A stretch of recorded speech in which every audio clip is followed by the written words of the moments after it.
Diplomats' Archives Hidden Stories. This is the 35th story. In December 1962, the first official group of 103 Korean immigrants bound for Brazil departed from the port of Busan.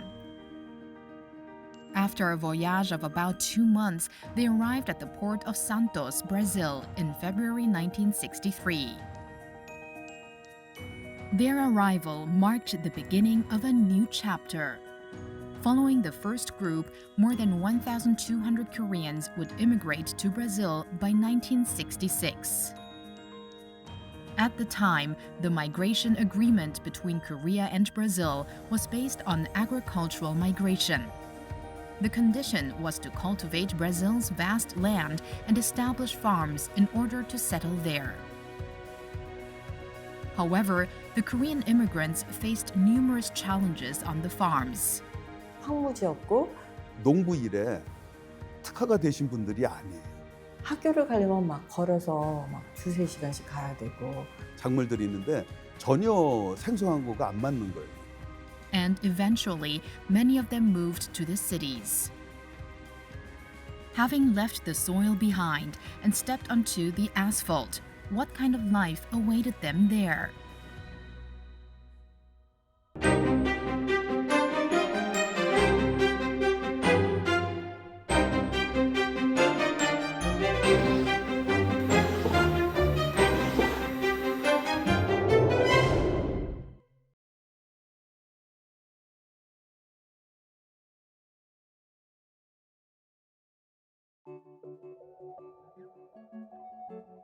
The weather feels cool, like autumn.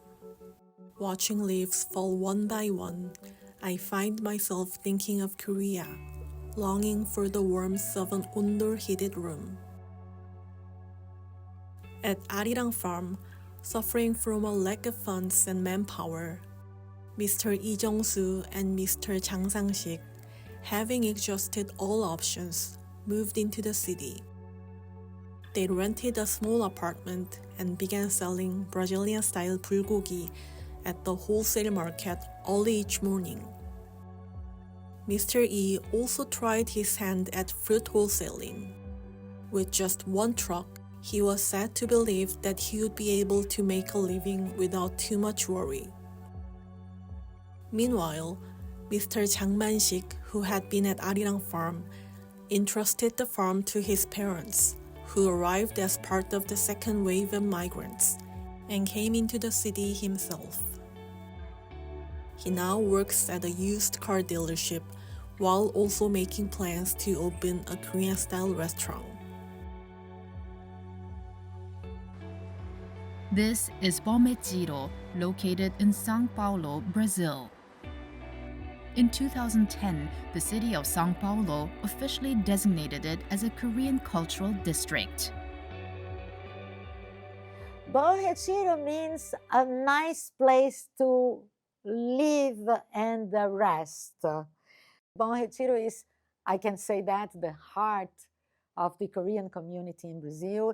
Since the first official arrivals in 1963, this is the region where Koreans established themselves, built or enlarged their families when they arrived in Brazil, created a huge industry in textiles and garments, prospered, and now they are beautiful, beautiful part of Sao Paulo, the biggest and richest city in Brazil. So, what made the Korean immigrants who moved to Brazil settle in Bom Retiro, São Paulo? The first reason was location. The Korean immigrants who arrived in Brazil for agricultural migration came to establish their first farms in the vicinity of São Paulo. The challenges they faced on the farms turned their attention toward the cities, and the nearest major city was São Paulo. The second reason lay in the character of the city of São Paulo. As it is today, back then, São Paulo was also the center of Brazil's economy, finance, and manufacturing. São Paulo is the economic capital of Brazil. São Paulo concentrates the most of international flights, concentrates the most economic power in Brazil. It is a fantastic melting pot of culture. We have many different foreign communities in São Paulo, like a very strong, I said, Korean community, but a huge Japanese community, a huge Lebanese community, a huge Chinese community. So many other communities. Brazil has, along its history, attracted around 100 nationalities to our country in different moments of our life. And São Paulo has a bit of all these communities because they come attracted by the huge economic and, I would say, trade and investment potential of the city. Although the agricultural migration failed, the Koreans who moved to the city went on to build a new chapter of their history based in Bometjiro, São Paulo. 브라질 초창기 이민자들은 그러니까 대부분이 고등학교 이상의 학벌을 가진 중산층으로서 기독교인들이었고 그다음에 해외에 대해서 조금 밝은 사람들이었어요. 이분들이 도시로 오니까 특히 이제 상파울로로 집중이 되잖아요. 도시로 오니까 이분들의 역량이 그냥 발휘가 되는 거예요. 그래서 이제 처음에 오실 적에 아무래도 처음 먼저 그 자리를 잡았던 일본촌 있잖아요. 그게 이제 아끌리마스 가지고 그 시내 중심부였는데 그 근처에서 자리 잡으면서 일본 사람들의 그 경험을 굉장히 많이 습득을 하면서 정착을 하게 된 거고 실제적으로 그 기업가적인 그 상공인으로서의 이러한 비즈니스 쪽에 엄청나게 능력을 이제 발휘하게 된 거예요. 그러니까 저쪽 농장에서 발휘하지 못했던 능력이 도시로 와가지고 그냥 갑자기 꽃을 피우게 된 거죠. The early occupations of Koreans who moved to Bometjiro, São Paulo can be broadly divided into two categories. Those who had some capital first opened small shops selling cigarettes, candy, or snacks, or ran street stalls selling fruits and vegetables. On the other hand, those without capital packed the clothing they brought from Korea, along with items they had collected one by one whenever their ship stopped at ports like Hong Kong or Singapore, into bundles and went around small towns on the outskirts of São Paulo selling them. This marked the beginning of what came to be known as vendedor or street vending. And when their stock ran out, they began to focus on the clothing industry. 봉해지로라고 하는 그 지역에, 그러니까 그 지역은 원래 1930년대 홍수가 나면 완전히 다 잠겨서 배를 타고 다니던 그런 지역이었는데 유대인들이 1930년대 들어와서 정착을 했고 그 다음에 유대인들이 이제 옷을 만들어서 팔기 시작을 했는데 유대인들은 자식들을 전부 그러니까 전문직으로 가르치는 그러니까 자기네들이 30년이 지나면서 그거를 이어받을 사람이 없어졌어요. 근데 이제 한국 사람들이 맨 처음에 그 지역에 들어가서 맨 처음에 한 것들이 이제 과일 장사 이런 거 했다가 이제 점차 옷으로 이제 만들어 가지고 그걸 이제 이어받았다 이렇게 얘기를 하는데 Moreover, the clothing industry required little language and could be sustained by family labor alone. Our team decided to take a closer look at the lives of Koreans who had migrated to Brazil at the time. And that's how we came to meet them.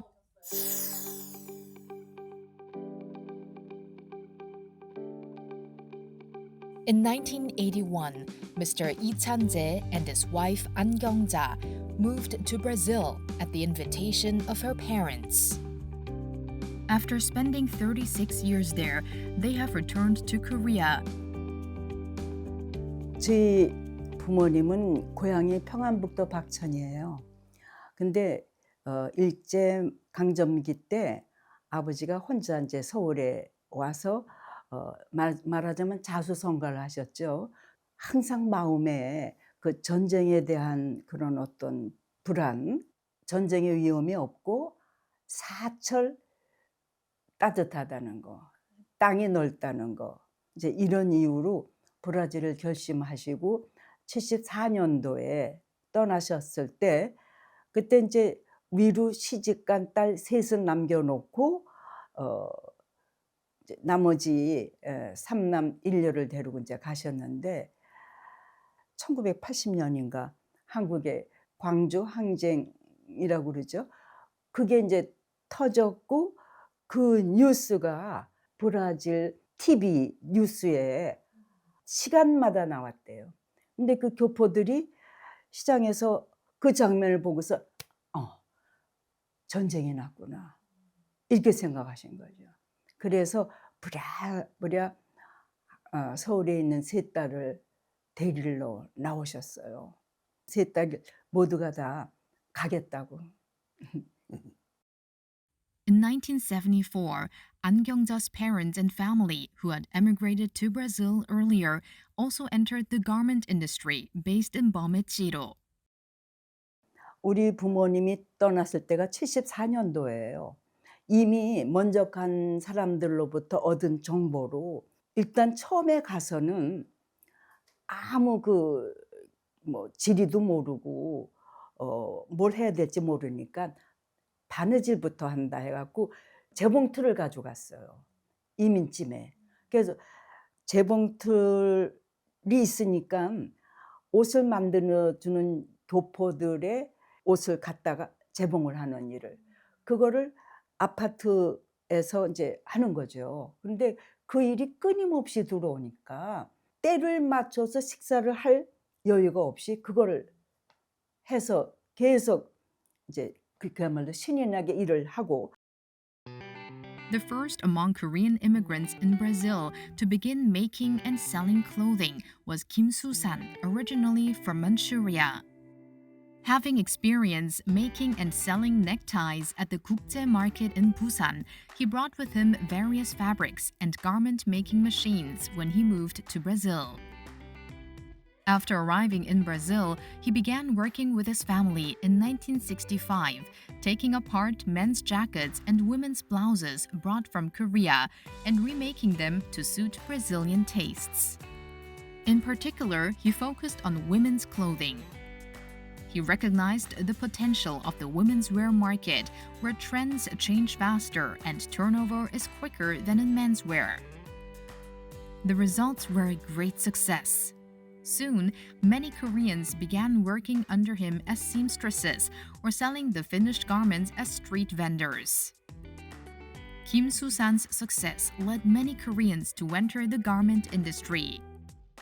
At the same time, Kim himself supported those who had worked with him, helping them establish independent businesses in various ways. There were also other reasons why the garment industry was able to take root so successfully within the Korean community. 그 68년에 그 농업 이민으로 들어온 사람들이 그러니까 농사 짓지 않고 하니까 이제 이미 68년에 브라질 정부는 이제 이민을 막았죠. 이민 사업을 일으켰던 한백진흥협회에서 이제 여러 갈래 사람들이 이제 자기 나름대로 주위 친척들이나 친구들을 모집해서 올려오는데 막혔잖아요. 그러니까 이 사람들이 뭐 볼리비아 이민, 파라과이 이민, 그리고 아르헨티나로 이렇게 가게 되지만 가서 브라질로 들어오게 되는 거죠. 근데 이제 그 숫자가 800명 정도 됐다 그래요. As the number of Koreans arriving in Brazil continued to grow, it ultimately ensured a steady supply of labor for the clothing industry pioneered by the Korean community. However, establishing themselves in the clothing industry within Brazilian society was far from easy for many Koreans.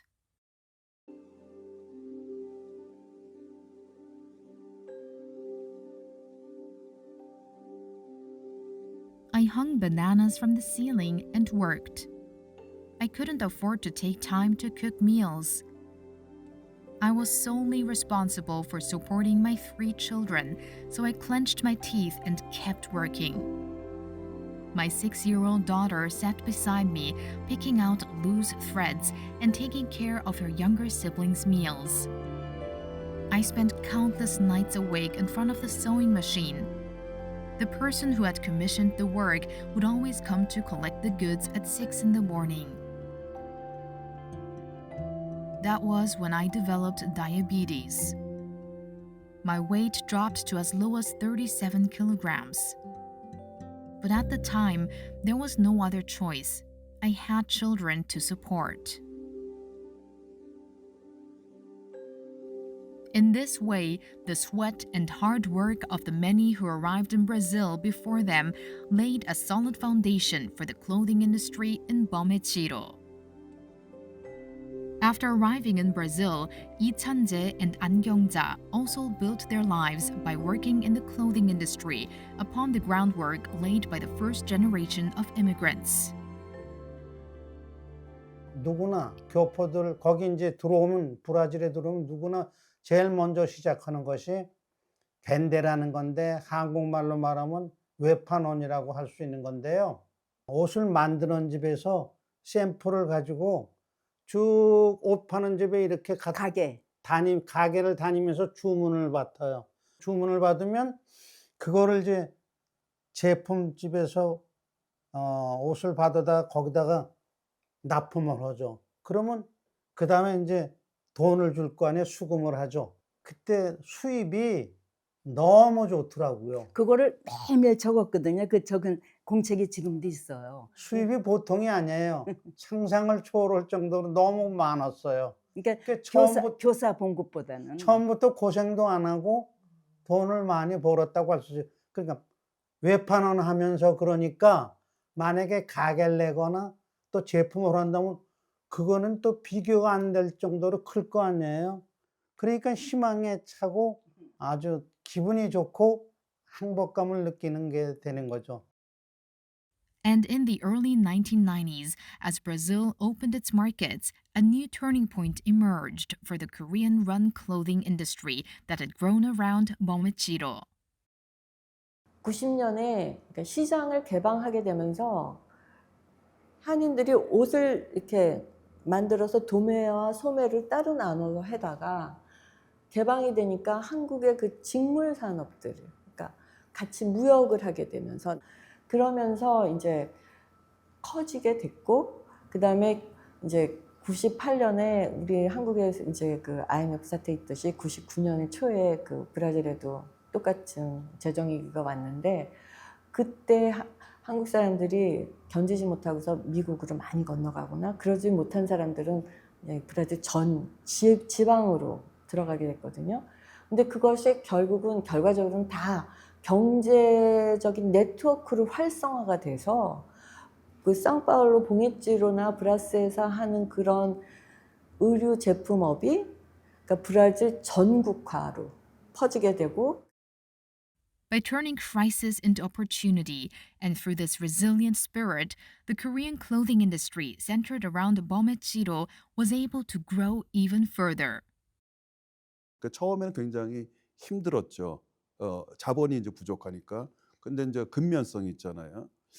한국인에 대해서 저 브라질에서 표현한 것 중에 굉장히 중요한 것이 저는 한 세 가지 덕목적이 있어요. 하나는 굉장히 성실하고 근면하다. 그다음에 두 번째는 교육열이 엄청 뛰어나다라는 거. 그 세 번째는 가족의 유대가 다른 뭐 이민 국가들 이민족들이 많지만은 굉장히 강하다라는 거고 사실 이것이 모여가지고 그 브라질의 그 이제에서 볼 적에는 굉장히 뛰어난 그 도시 생활에 굉장히 특화되고 그쪽에 있는 말씀하신 그 봉해지르 지역을 한국 이민들이 가가지고 완전히 살려놓고 거기가 브라질 그다음에 중남미에서 가장 큰 그 섬유 산업의 메카로 만들어 놓은 거예요. 그 짧은 기간 동안에. 그러니까 엄청나게 큰 기여를 했다고 저는 생각을 하는 거죠. Thanks to the efforts of Koreans that began in the 1960s, today Bomechiro has become one of the most important wholesale garment districts in South America, drawing clothing retailers from across Brazil.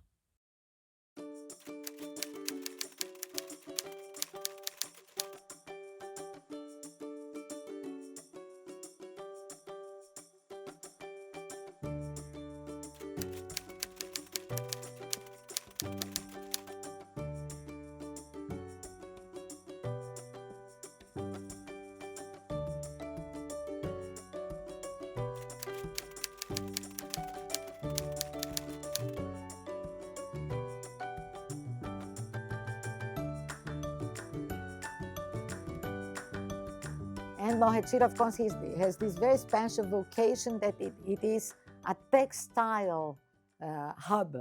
If you want kind of a down the moon in São Paulo, you know, you go there for bridal dresses, you go there for fashion dresses. So it's an important part of economic activity in that region. And in January 2010, the city of São Paulo officially designated Bom Retiro as a Korean cultural district. It is the most important neighborhood for Koreans. It has evolved and prospered with Koreans. And the designation, I think, fulfills a desire of recognizing the achievements and the appreciation that São Paulo has for the Korean community. I would say that. 봉해지로라는 이 지역 같은 경우도 한국 사람들이 그러한 식으로 섬유 산업의 메카로 만들어 놨잖아요. 그러니까 그거를 인정을 해준 거예요. 아, 그러면은 두 가지 의미가 있는 거예요. 하나는 그렇게 부흥을 시켜놨으니까 같이 개발을 하자라는 거죠. 그러니까 한국 이민들 당신 사회도 이제는 브라질 상파울루 그 지역에서 우리하고 같이 하나의 그러한 지역적인 문화 특구를 한번 앞으로 미래를 같이 재설계해 가지고 발전시키자는 굉장히 큰 그림이 있고 그거를 우리가 인정을 받은 거니까 이민 역사에서는 엄청나게 중요한 거죠. Since 1963, when the first official group of 103 Korean immigrants arrived in Brazil, more than 60 years have now passed. The intense and hard-fought records of Koreans who built their lives on an unfamiliar land. Many have worked tirelessly to ensure that their stories are not forgotten. And one of the people at the heart of these efforts is An Kyung-ja, here with us today. 산토스에 도착을 해서 2011년을 이제 이민 50년이 됐으니까 처음으로 브라질의 한인 교포들이 그 역사를 한번 모아보자 해서 만든 50년사예요.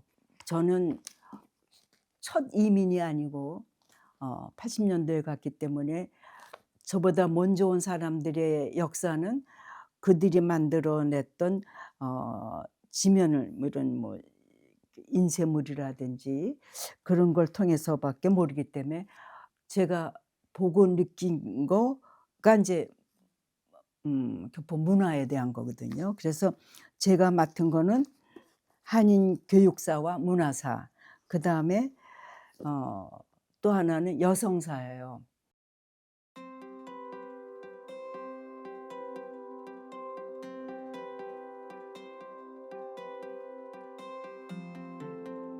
Korean women who staked everything on the future of their husbands and children. Their lives were nothing but work. Cooking, washing clothes, carrying bags of garments, and heading out to vende, selling clothes door to door on the streets. As the 1980s arrived, they went door to door taking orders from fellow Koreans' shops. When circumstances improved and they opened shops of their own, they sat again at sewing machines, stood once more at ironing tables.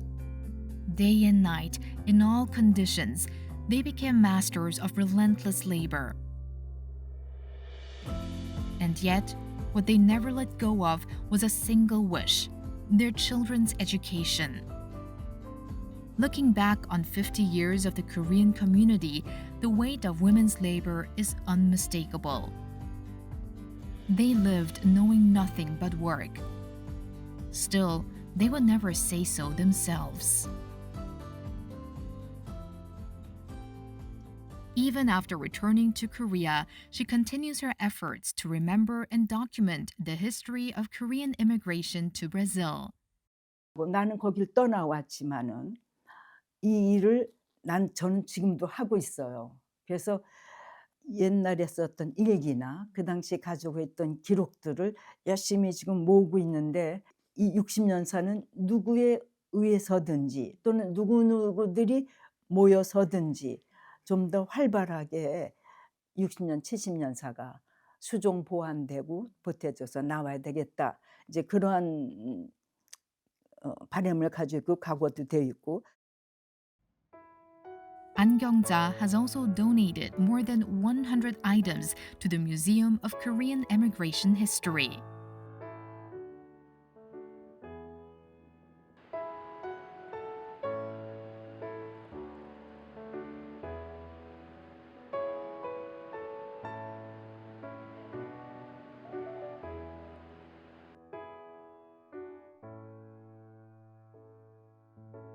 She is also the person who donated Baekokbin Diary to the museum and later published it as a book, a work we have introduced across these episodes.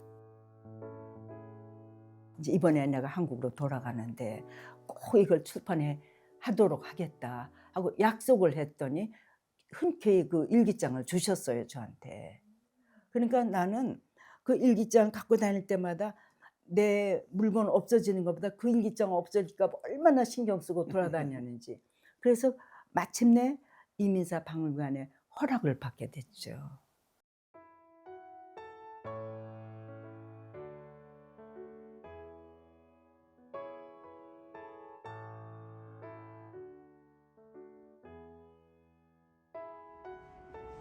안녕하세요. 저 백옥빈 모니카입니다. 변변치 못한 걸 가지고 그렇게 훌륭한 백옥빈 일기를 보내주셔서 여러분들께 감사드립니다. 사실 저희 어머님이 일기가 이렇게 박물관에 소장이 되고 책까지 나오게 되리라고는 상상을 못했던 것이었습니다. 그런데 이곳에서 이렇게 함께 생활하시던 안경자 선생님께서 어떻게 일기장을 가지고 한국으로 가셔서 이러한 일을 했는데요. 오직 저희는 감사하다는 말씀밖에 드릴 수가 없네요. 너무 영광스럽고 정말 감사했습니다.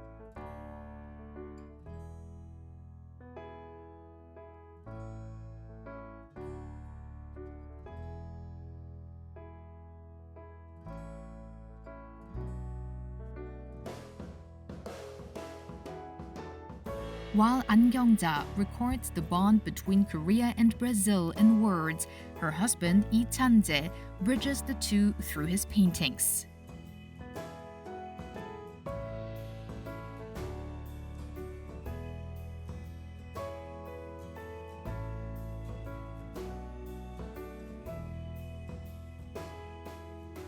저희가 이제 그 브라질에서는 딸내하고 같이 옆에서 살았거든요. 제가 손주들을 학교를 태워다 주고 오후엔 데리고 오고 그런 일을 쭉 했었어요. 애들이 학교 다닐 적에. 그런 와중에 얘네들이 딸내 식구들이 전부 한국으로 가게 됐어요. 그땐 전 이제 은퇴할 때인데 저 가게 안 하고 할 일이 없으니까 심심해하고 외로워하고 그러니까 미국에 살고 있는 아들이 그림을 한번 그려보라고 그래요. 근데 저는 뭐 그림을 그려본 적이 없지만 아들이 제가 이렇게 어디 가서 집에다가 이렇게 엽서에다가 그림을 간단하게 그려준 건 아들이 그걸 봤거든요, 어릴 때. 아, 우리 아버지는 그림을 잘 그리는구나 하는 게 어릴 때부터 배겼나 봐요. 그래서 저를 보고 그림을 그려보라고 그래요. 그래서 하도 강하게 하니까 그때부터 그림을 그리기 시작을 했는데 그거를 인스타그램에 올리라고 그러더라고요. At his son's encouragement, Lee Chan-jae took up painting. Over time, he began to pour his longing for his grandchildren onto the canvas.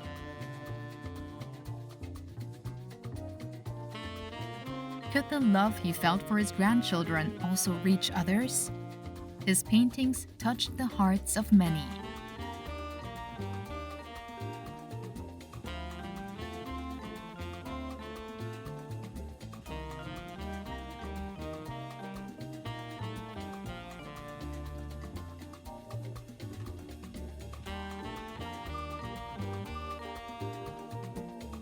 In this way, their social media account, Drawings for My Grandchildren, has gained 410,000 followers.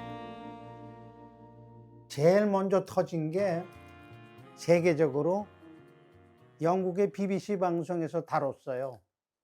그러자마자 가디언지에서 또 그걸 다뤘고, 그걸 본 브라질에서 가장 시청률이 많은 그 TV 프로그램에 판타스티코라는 게 있어요.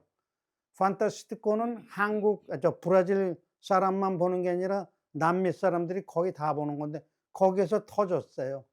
그리고 또 브라질 신문에 일면에 막 나고 아주 그때는 엄청났었어요.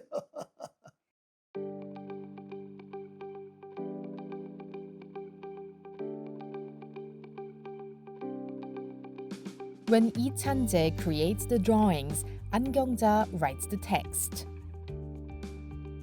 And people from all over the world are drawn to their drawings and words.